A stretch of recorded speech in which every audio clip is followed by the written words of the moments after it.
The alien princess ran into my hut to escape the blizzard.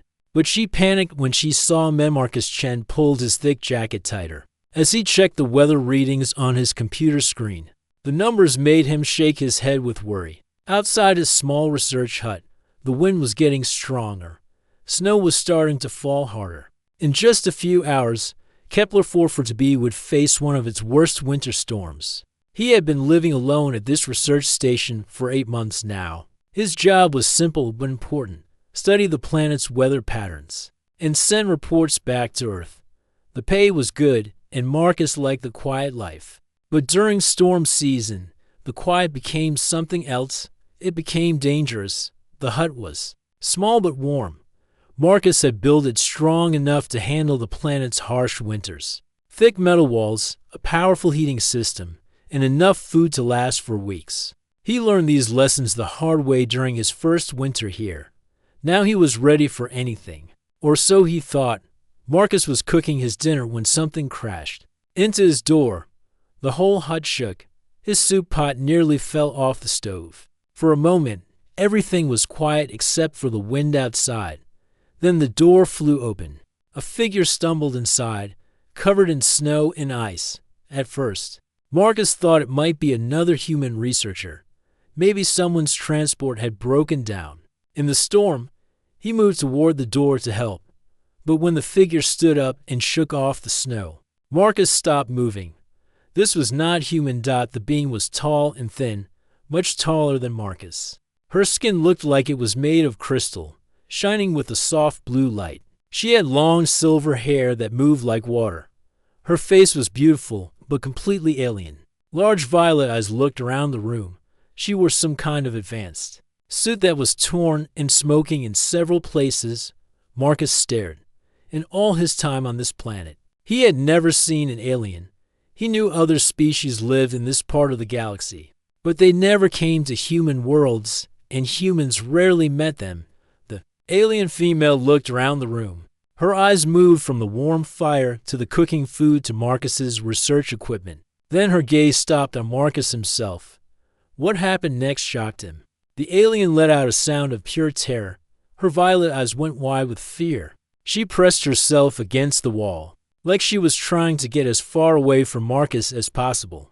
Her crystal skin began to glow brighter, pulsing with blue light. Marcus could not understand why she was so afraid. He held up his hands to show he meant no harm. "Hey, it's okay," he said softly. "I won't hurt you." But his words only made things worse. The alien made more frightened sounds. She looked around the room like a trapped animal searching for escape. But outside, the storm was getting much stronger. Wind howled around the hut. Snow was falling, so thick that Marcus could not see past his windows. The alien was shaking. At first, Marcus thought it was from fear. Then he realized she was also very cold. Her damaged suit was not keeping her warm anymore. Ice was forming on her silver hair. Her breath came out in white clouds. Marcus moved very slowly toward his supply closet. The alien watched his every step, ready to run. But there was nowhere for her to go. The storm outside would freeze her in minutes. "Look," Marcus said in his gentlest voice, "I don't know why you're scared of me, but you're going to freeze if you don't get warm." He pulled out a thick blanket. "This will help." He set the blanket on a chair between them and stepped back. The alien stared at the blanket, then at Marcus. She was shaking harder now. Marcus could see that she was fighting between her fear of him and her need for warmth. Marcus went back to the stove and continued cooking. He tried to act normal, hoping this would help the alien feel less afraid. "I'm making soup," he said without looking at her. "There's plenty for 2 people. I mean, 2 beings." The alien did not move for several minutes. Marcus stirred his soup and added some vegetables. The smell filled the small hut. His stomach rumbled, reminding him that he had not eaten since morning. Finally, the alien reached for the blanket. She wrapped it around herself but kept watching Marcus. She found a corner of the room and sat down there, as far from Marcus as possible. Marcus tried to think about why she might be afraid. Maybe her species and humans had fought before. Maybe she had heard scary stories about humans. He knew that. Humans had a reputation in some parts of the galaxy. Some species thought humans were dangerous. But Marcus was just a scientist. He studied weather patterns. He had never hurt anyone in his life. The most dangerous thing in his hut was probably his kitchen knife. The storm outside was getting worse. Wind shook the walls of the hut. Something large hit the roof, probably a fallen tree branch. The alien jumped at the sound, her blue glow getting brighter. Marcus ladled soup into 2 bowls. He put one bowl on his small table and carried the other toward the alien. But as he got closer, she pressed herself harder against the wall. Her breathing got faster. Okay, Marcus said. He stopped walking and set the bowl on the floor between them. Then he went back to his table to eat his own soup. The alien stared at the bowl for a long time. Steam rose from the hot soup. Marcus could hear her stomach making hungry sounds. She was clearly starving, but still too afraid to get close to him. Marcus ate his soup slowly, thinking. Outside, the storm raged on. This alien, whoever she was, had crashed into his hut during one of the worst storms he had ever seen. Her suit was damaged. She had no food, no shelter, and no way to survive outside. She was completely dependent on him for survival, and she was absolutely terrified of him. Marcus finished his soup and leaned back in his chair. This was going to be a very long night. The storm would last for hours, maybe days. He and this frightened alien were stuck together until it passed. He looked at her huddled in the corner with his blanket, staring at the bowl of soup but too scared to eat it. Whatever stories she had heard about humans, they must have been terrible. Indeed, Marcus sighed and settled in for what would certainly be the strangest night of his life. Hours passed in strange silence. The alien still sat in her corner, wrapped in Marcus's blanket. The bowl of soup had grown cold between them. Outside, the storm continued to rage with no sign of stopping. Marcus tried to sleep in his chair, but he kept one eye open to watch his unexpected guest. Every small sound made her jump. When the wind rattled the windows, her crystal skin would glow brighter with fear. When a piece of ice hit the roof, she would pull the blanket tight around herself. Around midnight, Marcus noticed something concerning. The alien was shivering again, even with the blanket. Her blue glow was getting weaker. The torn parts of her suit were letting cold air reach her skin. Marcus slowly stood up from his chair. The alien immediately tensed, watching his every move. He walked to his supply cabinet and pulled out his tablet computer. The device had translation programs for many different languages, including some alien ones. "I want to help you," Marcus said, pointing to himself and then to her. He showed her the tablet. "This can translate. We can talk." The alien stared at the tablet with curiosity, but did not move closer. Marcus set the device on the floor and stepped back. After several minutes, she reached out and pulled the tablet toward her. Marcus spoke into the tablet. "Can you understand me now?" The tablet made strange musical sounds. The alien's violet eyes went wide with surprise. She made some sounds back, and the tablet translated. "You speak the ancient trade language?" "My computer speaks many languages," Marcus explained through the translator. "What is your name?" The alien hesitated for a long time before answering. "I am Princess Zara of the Ethereal Consortium." The tablet's voice sounded formal and proud. "I'm Marcus. I'm a scientist. I study weather on this planet." He kept his voice gentle and calm. "Why are you afraid of me, Princess Zara?" Zara's glow flickered nervously.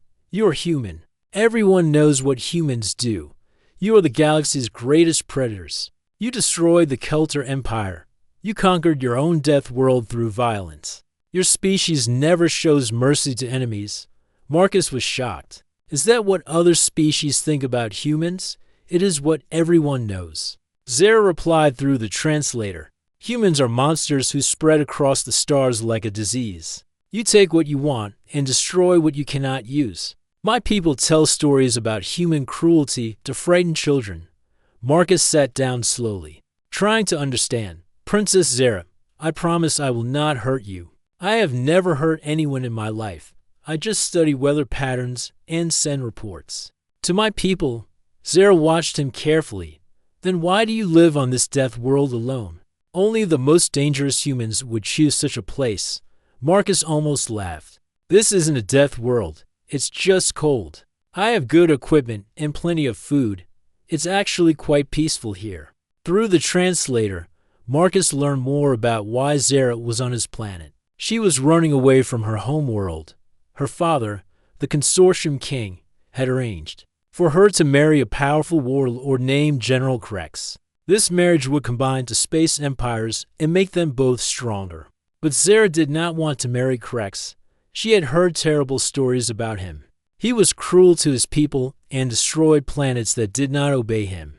Zara stole a small ship and tried to escape to the outer rim of the galaxy. My ship's navigation system failed during the storm. She explained, I crashed somewhere near here. I saw your light and ran toward it, hoping for shelter. But when I saw you were human, she trailed off. Marcus nodded with understanding. You thought you had escaped one monster only to find another. Yes, Zara admitted quietly. Marcus looked at her torn suit and noticed something he had missed before. Dark blue liquid was seeping through a tear near her shoulder. Princess Zara, you're injured. That looks like blood. Zara touched her shoulder and winced. I was hurt during the crash, but I cannot let you near me if you were like the stories say. The stories are wrong, Marcus said firmly. He went to his medical kit and pulled out bandages and healing gel. I know basic first aid. Please let me help you. Zara shook her head violently. No, you will hurt me. Marcus set the medical supplies on the floor between them and backed away. I'll put everything here. You can treat yourself if you prefer. But that wound needs attention or it will get worse. For the next hour, Marcus watched as Zara struggled to treat her own injury. Her hands shook from fear and cold. She could not reach the wound properly. The bleeding was getting worse. Finally, Marcus could not watch anymore. Princess Zara, please. I give you my word as a human being. I will only help your injury. Nothing else. Something in his voice made Zara look at him differently. Maybe it was the worry in his eyes. Maybe it was the way he kept his distance to make her feel safe. Slowly, very slowly, she nodded. Marcus moved like he was approaching a frightened animal. He knelt beside her but did not touch her until she gave permission. When he cleaned her wound, his hands were gentle and careful. When she made sounds of pain, he apologized and worked more slowly. The injury was not deep, but it was infected from the crash. Marcus cleaned it thoroughly and applied healing gel. Then he wrapped it with clean bandages. There, he said softly. That should help it heal properly. Zara stared at him with confusion. You were gentle. The stories say humans are always violent. Not all stories are true, Marcus replied. As if to prove his point, something howled outside the hut. Both Marcus and Zara froze. The sound came again, closer this time. It was a deep, hungry howl that made the hair on Marcus's neck stand up. Ice wolves, Marcus whispered. They hunt in packs during storms. More howls joined the first. Soon the hut was surrounded by the sounds of hungry predators. Scratching sounds came from the walls as the creatures tried to find a way inside. Zara pressed herself against the wall, terrified. What do we do? Marcus stood up and checked his doors and windows. Everything was locked tight. We wait. They can't get in here. This hut is built to keep them out. But even as he said it, Marcus heard a new sound, claws scraping against metal. The ice wolves were trying to dig under the hut. Marcus grabbed a metal pipe from his toolkit. Stay back. Princess, I'll handle this. You're going to fight them? Zara asked in amazement. If I have to, Marcus replied. I won't let them hurt you. Zara watched in wonder as this terrible human monster prepared to defend her life with his own. The scratching sounds under the hut grew louder. Marcus could hear the ice wolves digging through the frozen ground, trying to find a way inside. Their howls echoed through the storm, calling more of their pack to the hunt. Marcus moved around the hut, checking every wall and window. He placed heavy boxes against the doors and made sure all the locks were secure. The metal pipe felt cold and heavy in his hands. How many are there? Zara asked through the translator. Her crystal skin pulsed with nervous blue light. Marcus listened carefully to the sounds outside. Maybe 6 or 7. They're pack hunters. very dangerous when they're hungry. And you plan to fight them all. Zara's voice showed amazement and fear. Only if they get inside. Marcus replied, but I won't let that happen for the next 3 hours. Marcus stood guard while the ice wolves tested every part of his hut. They scratched at the walls, pushed against the doors, and even climbed onto the roof. But Marcus had built his home well. The creatures could not find a way in. Every time the wolves tried something new, Marcus was ready when they pushed against the main door. He braced it with more furniture. When they tried to break a window, he covered it with metal sheets. When they started digging harder under the foundation, he banged on the floor with his pipe to scare them away. Zara watched everything with growing wonder. You never stop, she whispered. Even when you're tired, you keep protecting us. Marcus wiped sweat from his face. That's what humans do. We don't give up.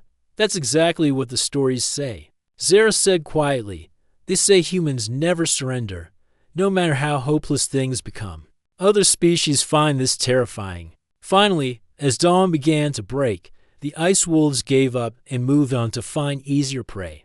Marcus heard their howls growing distant as they left the area. He collapsed into his chair. Exhausted but relieved. They're gone. We're safe now. Zara stared at him with new eyes. You stayed awake all night to protect me, a stranger, an alien who was afraid of you. Of course I did, Marcus said simply. It was the right thing to do. Zara was quiet for a long time. Then she began to speak, through the translator, telling Marcus the stories her people knew about humans. 3 years ago, humans defeated the mighty Kelter Empire in just 3 months, she said. The Kelter had ruled 17 star systems for 1,000 years. They had the strongest military in the galaxy.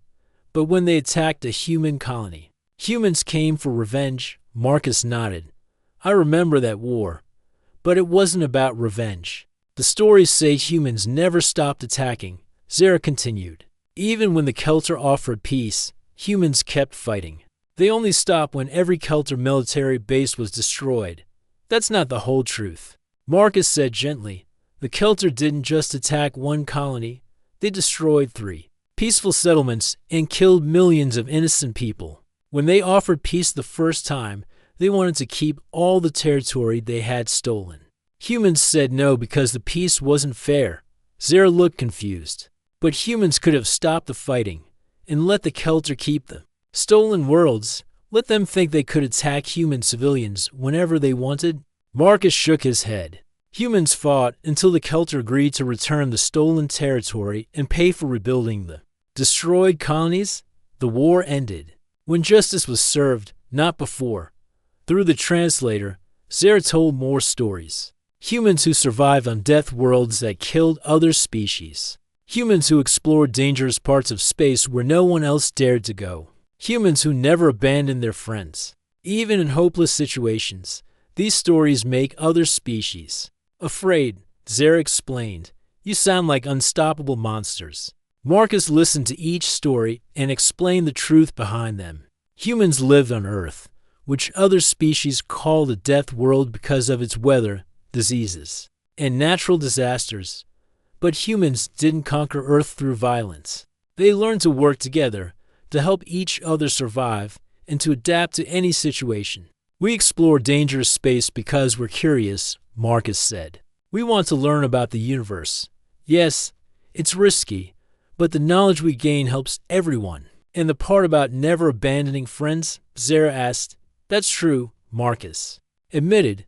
If someone needs help, humans will try to save them, even if it's dangerous. Even if it seems impossible. We believe every life has value. Zara was quiet for a long time, processing this information. So the stories are true. But they miss the most important parts. What do you mean?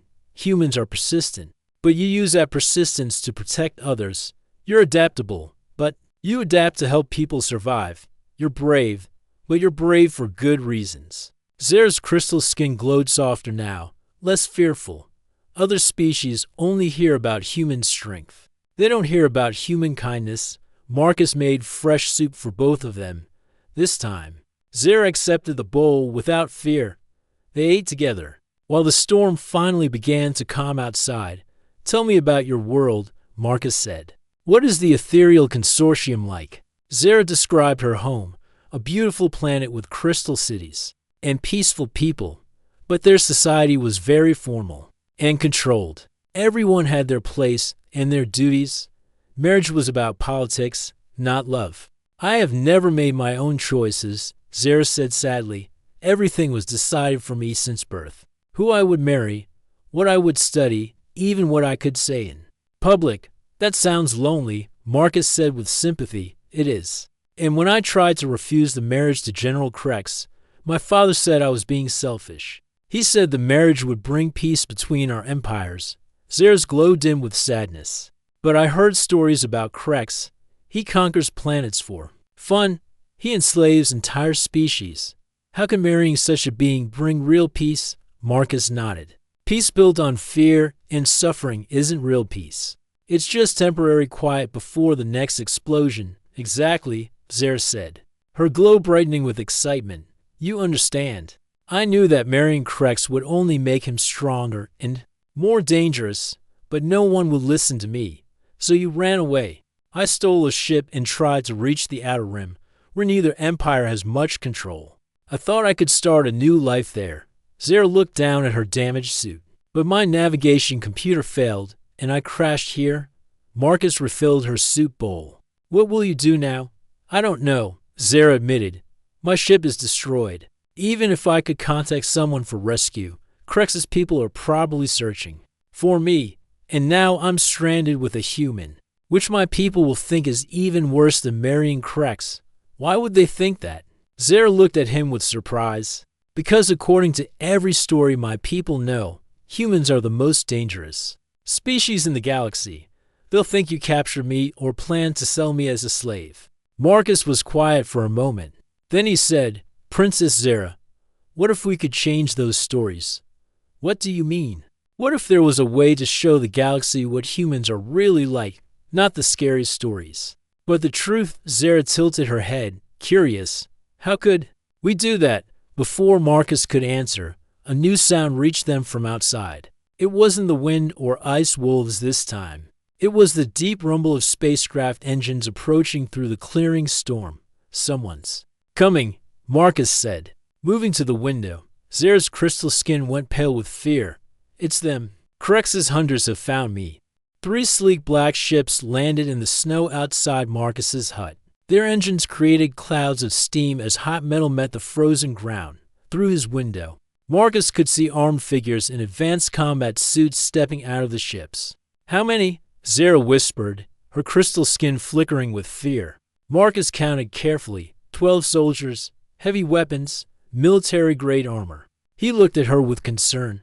These aren't just bounty hunters. This is a professional military team. Krex's elite guard, Zara said through the translator. The best hunters in the consortium. They never failed to bring back their targets. The soldiers moved with perfect coordination, surrounding the hut in minutes. Their leader, taller than the others with gold markings on his armor, stepped forward and activated a speaker system. Princess Zara of the Ethereal Consortium. His voice boomed across the snow. By order of General Krex, you will surrender yourself immediately. Exit the structure with your hands visible. You have 60 seconds to comply. Marcus looked at Zara, then at the door, then back at Zara. What do you want to do? What can I do? Zara asked hopelessly. There are 12 of them with advanced weapons. You have. She looked around the hut, soup and research equipment. I have more than that, Marcus said quietly. I have something they don't expect. What? Marcus smiled grimly. I'm human, and I know this planet better than they do. The leader's voice came again. 30 seconds, Princess, if you do not surrender. We will take you by force. Anyone harboring you will be considered an enemy of the consortium. Marcus walked to his equipment closet and began pulling out items. A headlamp, rope, his winter boots, a small knife, and his planetary survey tools. Zara watched him with confusion. What are you doing? Getting ready to give you a choice. Marcus said, lacing up his boots. You can surrender to them and marry that general, or you can trust a human to get you out of this. But there are 12 of them. Yes, Marcus agreed, and that's their first mistake. Too many people for a stealth mission on this planet. They're thinking like soldiers, not like survivors. The countdown reached 0. The leader's voice turned cold. Princess Zara, you have chosen to resist. We will now enter and retrieve you. Marcus moved to his door, but didn't open it instead. He called out through the metal. I'm afraid I can't let you do that. Silence. Then laughter from outside. Human, the leader's voice was amused. You are interfering with official consortium business. Stand aside, and you will not be harmed. Sorry, Marcus replied. The princess is under my protection now. More laughter from the soldiers. Your protection? Human, there are 12 of us and 1 of you. We have plasma weapons and battle armor. You live in a metal box in the snow. Surrender the princess, and we will leave you alive. Marcus looked at Zara. She was staring at him like he had lost his mind. Marcus, she whispered. You don't understand. These soldiers have destroyed entire rebel groups. They conquered 3-star systems for cracks. You're just one person. That's what makes this interesting, Marcus said. He moved to his computer and began typing rapidly. Zara, do you know anything about their equipment, weaknesses, limitations? Their armor is built for space combat in climate-controlled environments, Zara said slowly, not understanding why he was asking. The power systems don't work well in extreme cold, and their thermal sensors can be confused by what? By rapid temperature changes and electromagnetic interference. Zara looked at him with growing amazement. But how does that help? You can't create those conditions. Marcus grinned. Actually, I can. This is a weather research station. I have equipment they've never heard of outside. The soldiers were getting impatient. Last warning, human, open the door or we will blast it open. Go ahead and try, Marcus called back. But you might want to check your equipment first. He pressed several buttons on his computer. All around the hut, hidden weather monitoring devices began to activate.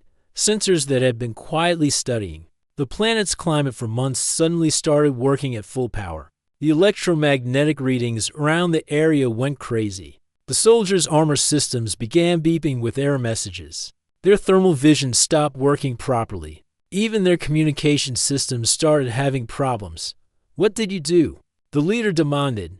I turned on my research equipment. Marcus replied innocently. Studying weather patterns requires a lot of electromagnetic scanning.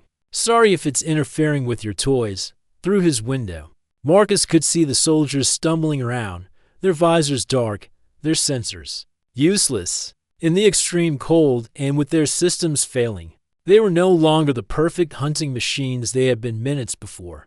But Marcus knew this was only the beginning. Zara, how long can their armor keep them warm without full power? Maybe 30 minutes in this cold, she replied. Good. Phase 1 complete. Marcus moved to another control panel. Now for Phase 2. He activated the planetary survey drones. He used to study storm patterns. 6 small flying machines rose from hidden compartments around his station. But instead of studying the weather, Marcus programmed them for a different task. The drones began circling the soldiers, scanning them, recording their positions, and sending data back to Marcus's computer. The soldiers tried to shoot the drones, but their targeting systems were still scrambled by the electromagnetic interference. Phase 3, Marcus muttered, accessing his geological survey data. For months, he had been mapping every cave, cliff, and hidden passage in the area. Now that knowledge would become his greatest weapon. Marcus, Zara said with growing wonder. You planned this, didn't you? You knew they would come. I hoped they wouldn't, Marcus replied. But I've been thinking about what you said, about how your people see humans as monsters. Maybe it's time they learn what humans are really capable of. The leader's voice came through the speaker again, angry now. Human, stop this interference and surrender the princess. Marcus picked up his robe and headlamp. Tell me, princess, do you trust me? Zara looked at him, this human who had protected her from ice wolves, treated her injuries, and now faced impossible odds to keep her safe. Yes, she said quietly. I trust you. Then hold on tight, Marcus said, opening a hidden panel in the back wall of his hut. Because we're about to show these soldiers why humans are really feared across the galaxy. Behind the panel was a tunnel that led directly into the planet's underground cave system. Marcus had discovered it months ago during his geological surveys. Now would be their escape route. Time to hunt the hunters, Marcus said grimly. Marcus and Zara crawled through the hidden tunnel as shouts echoed from the hut behind them. The soldiers had finally broken down the door, only to find an empty room and a hole in the back wall. There in the tunnel system, the leader's voice carried through the underground passages. Follow them. Do not let the princess escape. Marcus led Zara through passages he had mapped during months of geological surveys. The caves were natural formations, carved by underground rivers thousands of years ago. They twisted and turned through the planet's bedrock, creating a maze that only Marcus truly understood. Where are we going? Zara whispered as they moved through the darkness. Her crystal skin provided some light, but the caves seemed to swallow their glow, to even the odds. Marcus replied, checking his handheld computer. It showed the positions of his survey drones, still tracking the soldiers above ground. Half of them are following us into the caves. The other half are trying to surround the exit points. Behind them, they could hear the soldiers struggling through the narrow passages. Their heavy armor scraped against the stone walls. Their weapons were too large for the tight spaces. Everything that made them powerful above ground now worked against them. Marcus led Zara to a large underground chamber he had discovered 2 months ago. It was filled with ice formations and had several tunnel entrances, perfect for what he had planned. Stay here, Marcus told Zara, helping her hide behind a wall of ice. No matter what happens, don't come out until I call for you. Marcus, what are you planning? To show them what humans are really capable of. Marcus checked his equipment one more time. And to give you a chance to change the galaxy's mind about my species. The first soldiers entered the chamber 5 minutes later. Marcus could hear them moving carefully, their armor systems still malfunctioning from the electromagnetic interference. Their flashlights cut through the darkness. Searching for their targets, Princess, the leader called out, there is nowhere to run. Surrender now, and the human will be spared. Marcus's voice echoed from somewhere in the darkness. You want her. Come and take her. The soldiers moved deeper into the chamber, spreading out to search every corner. They had trained for combat in space, on ships, in controlled environments. But this was different. This was a hunt in an alien cave system, guided by someone who knew every stone and shadow. Marcus had spent weeks studying these caves. He knew which passages led to dead ends. He knew which chambers filled with poisonous gas during certain weather conditions. He knew where the ice formations were unstable and would collapse with the right pressure. For the next hour, Marcus led the soldiers on a deadly game of hide and seek. He would appear just long enough for them to see him, then vanish into passages too narrow for their armor. When they followed, they found themselves lost in tunnels that seemed to lead nowhere. One by one, Marcus eliminated their advantages. When a soldier got separated from his team, Marcus would activate emergency heating systems near unstable ice formations. The sudden temperature change would cause ice slides that blocked passages, trapping the soldier until his air supply ran low and he had to retreat to the surface. When soldiers tried to use their heavy weapons, Marcus would trigger small avalanches that buried their equipment. When they tried to communicate with their ships, he would activate more electromagnetic interference from hidden survey equipment. Throughout the cave system, this is impossible, one soldier shouted to his leader. It's like the planet itself is fighting us. It's not the planet, the leader replied grimly. It's the human. He knows these caves better than we know our own ships. Marcus's voice echoed around them from the darkness. You came to my world. You threatened someone under my protection. Did you really think I would make it easy for you? After 2 hours, only 4 soldiers remained in the caves. The others had been forced to retreat to the surface with equipment failures, exhaustion, or mild injuries from ice falls. None had been seriously hurt, but all had been defeated. The leader stood in the main chamber, his armor cracked, his weapons useless, his team scattered. Human, he called out, you have won. We withdraw our claim to the princess. But know this, General. Krex will not forget this insult. He will send more hunters, stronger ones. Marcus stepped out of the shadows, no longer hiding. Tell General Krex something for me. Tell him that if he wants Princess Zera, he'll have to go through every human in the galaxy. And we don't surrender. We don't retreat, and we never abandon those who need our protection. The leader stared at this lone human who had defeated his entire elite team, using nothing but intelligence, patience, and knowledge of the terrain. What are you? I'm exactly what your species thinks I am, Marcus replied. I'm persistent.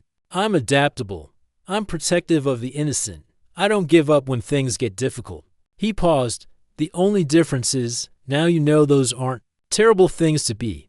The soldiers retreated to their ships and left the planet. Marcus and Zera emerged from the caves as the three black ships disappeared into space. They're gone, Zera said with amazement. You actually did it? You drove off Krex's elite guard. We did it, Marcus corrected. This was about both of us. Zera looked at him thoughtfully. Marcus, you said earlier that we could change the stories about humans. I think I know how. She activated her ship's emergency communicator, which had survived the crash. Within minutes, she was connected to the Galactic Communication Network. News services across dozens of worlds would receive her message. My name is Princess Zera of the Ethereal Consortium. She began her broadcast. I want to tell you what I learned about humans for the next hour. Zera told the galaxy about Marcus. She described how he had saved her life, treated her injuries, protected her from ice wolves, and defeated elite soldiers without killing anyone. She explained how the fearsome legends about humans were true, but incomplete. Humans are persistent, she said, but they use that persistence to help others. They are adaptable, but they adapt to protect the innocent. They are dangerous to those who threaten peace, but they are gentle with those who need help. She looked at Marcus as she concluded her broadcast. The galaxy fears humans because we only hear half the story. Yes, they are the most determined species in space. Yes, they never surrender when they believe they are right. Yes, they will fight impossible odds to protect others. But we never hear the most important part. They do all of this because they believe every life has value. The broadcast reached billions of beings across the galaxy. For the first time, they heard a different story about humans, not as monsters, but as protectors. Marcus smiled as he watched the message counters climb. Think it will make a difference? It's a start, Zera replied, and sometimes that's all you need to change everything above them. The storm clouds cleared, revealing alien stars and the promise of a better future.